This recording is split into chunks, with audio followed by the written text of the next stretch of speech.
speculation and conspiracy and people who are just not informed. You know what happens with a vacuum, he says. It gets filled, and he thinks the president should consider ways to convey the depth of his faith to those who want to hear it and see it from him. So does President Obama need to reach out more to the Christian community? Mark Thiessen was a chief speechwriter for President George W. Bush. Simon Rosenberg was an advisor to President Clinton. We're glad you're both here. And Simon, let me start with you. Do you think that the president needs to be seen more often going to church on Sundays, for example?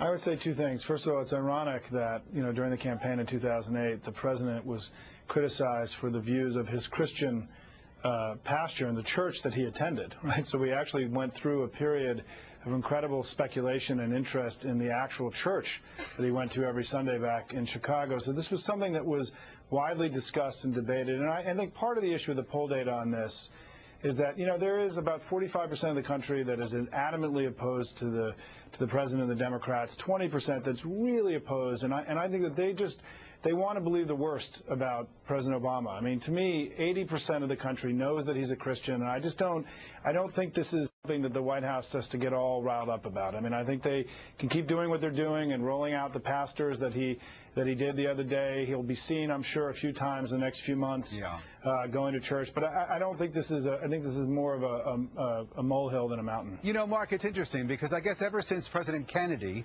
who was the first Catholic to hold the presidency, sort of religion and presidents has really been something that people have talked about and wondered about and focused on. And some presidents have been seen going to church on a regular basis. I remember seeing your former boss, George W. Bush, on his way with his family on Sundays. Even President Clinton walking into church services on Sundays.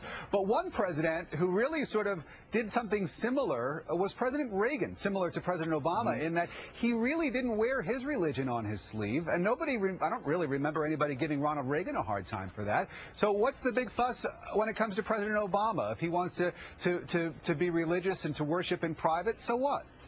Oh, I don't think there's any big fuss about it. I think look, there are lots of polls that show that small percentages of American people hold unusual views. There was a Pew poll last December, that found that 19% of Democrats believe in the evil eye can be used to put a curse on somebody. So there are more people there are more liberals who believe in the evil eye than there are Americans who believe that Barack Obama is a Muslim. But I think the White House should be concerned about this poll, but not for the reason they are.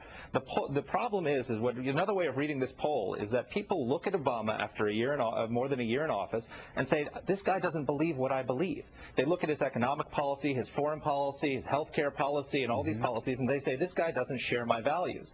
And I think that's a much deeper problem from the president than whether people think he's a Muslim or not. Simon, what about that? Because there are also polls that show that there are more Americans who believe that that President Obama wasn't born in the United States, when in fact the Republican governor of Hawaii says that state records show that he was, but there are still people who don't believe it. Why the distrust when it comes to this president? And more people who believe in UFOs, right, than either one of those things. I think it gets back to what I said earlier. I mean, there is 45% of the country voted against President Obama in 2008, and even though he got 53% of the vote, which was the largest margin a Democrat had gotten in 44 years, when you're president, there is a strong opposition to you during the entire presidency. And in this case, I think there's about 15 to 20% of the country that are very strongly aligned against the president. I don't think there's been any tremendous erosion about people believing in his values and all the things that was said by Mark a minute ago. You can't overstate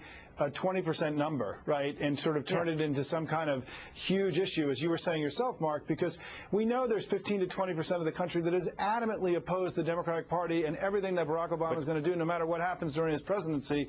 So what's important to me is that 80% actually understand this correctly, which is really what the White House should be focused on. Mark, last word. Go ahead, I'll give it to you. What he needs to be worried about, there's a new Democracy Corps poll that just came out that shows 6 in 10 Americans believe that he is too liberal and a big spender, and 55% of Americans think he's a socialist. If I was Barack Obama, I'd be a lot more worried that more than half the country thinks I'm a socialist than that 18% of the country thinks I'm a Muslim. We've got to leave it there. Mark Thiessen, Simon Rosenberg. Gentlemen, thanks so much for coming on. Thanks. Well, right now, the egg recall linked to a salmonella outbreak is growing, and so are the number of reported illnesses. The egg manufacturer now recalling 380 million eggs. At least 1,300 people have reportedly gotten sick, and federal health officials say that number is